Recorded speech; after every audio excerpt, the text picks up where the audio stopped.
ಉಡುಪಿ ಸಮೀಪದ ಅಲೆಯೂರು ಗ್ರಾಮದ 3-4 ಬಾಳೆಹಣ್ಣು ದಾಸ್ತಾನು ಕೇಂದ್ರಗಳಿಗೆ ಇಂದು ಏಕಕಾಲದಲ್ಲಿ ದಿಢೀರ್ ದಾಳಿ ನಡೆಸಿದ Kundapura assistant commissioner Rashmi S R ಹಾಗೂ ಆರೋಗ್ಯಾಧಿಕಾರಿಗಳು ಬಾಳೆಹಣ್ಣಿಗೆ ಹಾನಿಕಾರಕ ರಾಸಾಯನಿಕ ಬಳಸುತ್ತಿದ್ದ ಹಲವರ ವಿರುದ್ಧ ಪ್ರಕರಣ ದಾಖಲಿಸಿದ್ದಾರೆ.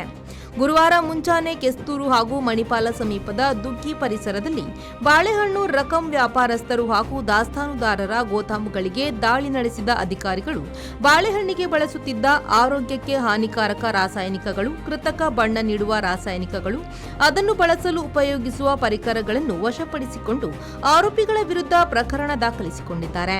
ಕೃತ್ಯಕ್ಕೆ ಬಳಸುತ್ತಿದ್ದ ವಾಹನಗಳನ್ನು ವಶಪಡಿಸಿಕೊಂಡಿದ್ದಾರೆ.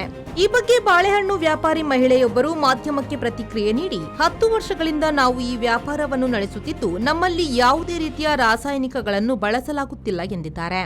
10 ವರ್ಷದಿಂದ ನಾವು ಇಲ್ಲಿ ಬಂದಿದ್ದೇವೆ, ಇಲ್ಲಿ ವ್ಯಾಪಾರ ಮಾಡ್ತಾ ಇದ್ದೇವೆ.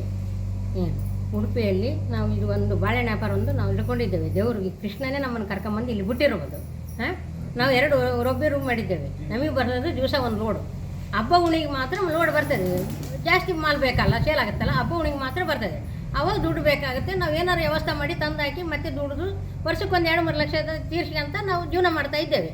ಅದ್ರ ಬಿಟ್ಟು ಬೇರೆ ಏನಿಲ್ಲ. ಇಲ್ಲಿ ನಾವೇನು ಕೋಟೆನಗಟ್ಟಲೆ ಗಳಿಸಂದಿಲ್ಲ. ಈಗಲೂ ನಾವು ಬಂಗಾರ ಇಟ್ಟಿದ್ದೇವೆ. ನಾವು ಮನೆ ಇದು ಉಂಟು ಇಟ್ಟಿದ್ದು ರಿಕಾರ್ಡ್ಸ್ ಬೇಕಾದ್ರೆ ನಾನು ತೋರಿಸ್ತೀನಿ. ಅದನ್ನೆಲ್ಲ ಬಂಗಾರ ಇಟ್ಟು ತಂದಿರೋದು ಉಂಟು. 7 ಲಕ್ಷ ರೂಪಾಯಿ ಮೊನ್ನೆ ತಂದಿದ್ದೇನೆ ನಾನು. ಆ ಥರ ಮಾಡ್ತಾ ಇರೋದು ಯಾರೇ ನಾವು ಏನು ಅದು ಮಾಡೇ ಇಲ್ಲ. ಮಾಡಿದರೆ ಹೇಳಬೇಕು. ಕೆಮಿಕಲ್ ಮಾಡೇ ಇಲ್ಲ ನಾವು. ಕೆಮಿಕಲ್ ಮಾಡಿದ್ರೆ ಅವ್ರು ಹೇಳಬೇಕು. ಹೇಳಿದ್ದೇನೆ ಮೇಡಮ್ಗೆ, ನೋಡಿ ಮೇಡಮ್ ತೊಗೊಂಡೋಗಿ 1-2 ಪನ್ನಿ ತೊಗೊಂಡೋಗಿ ಚೆಕ್ ಮಾಡಿ ಆಮೇಲೆ ಬಂದು ಕಸಿ ಇದನ್ನು ಮಾಡಿ ಬಾಡಿ ಅಂತ ನೀವು ಒಂದು ಸಲ ವಾರ್ನ್ ಮಾಡಿ ಹೋಗಿ. ಬಡವರು ನಾವು ದುಡ್ಕೊಂಡು ತಿನ್ನೋರು. ಅದನ್ನೇ ಬಂದ್ ಮಾಡಿದ್ರೆ ನಾವೆಲ್ಲಿ ಹೋಗ್ಬೇಕೀಗ? ನಾವೆಲ್ಲ ಊರೆಲ್ಲ ಬಿಟ್ಟು ಅಲ್ಲ ಮನೆ ಏನಿಲ್ಲದೆ ನಾವು ಬಂದಿರ್ತೀವಲ್ವ ಇಲ್ಲಿಗೆ. ನಾವೀಗ ಹೇಗೆ ಜೀವನ ಮಾಡಬೇಕೀಗ? Bureau report V4 news Udupi.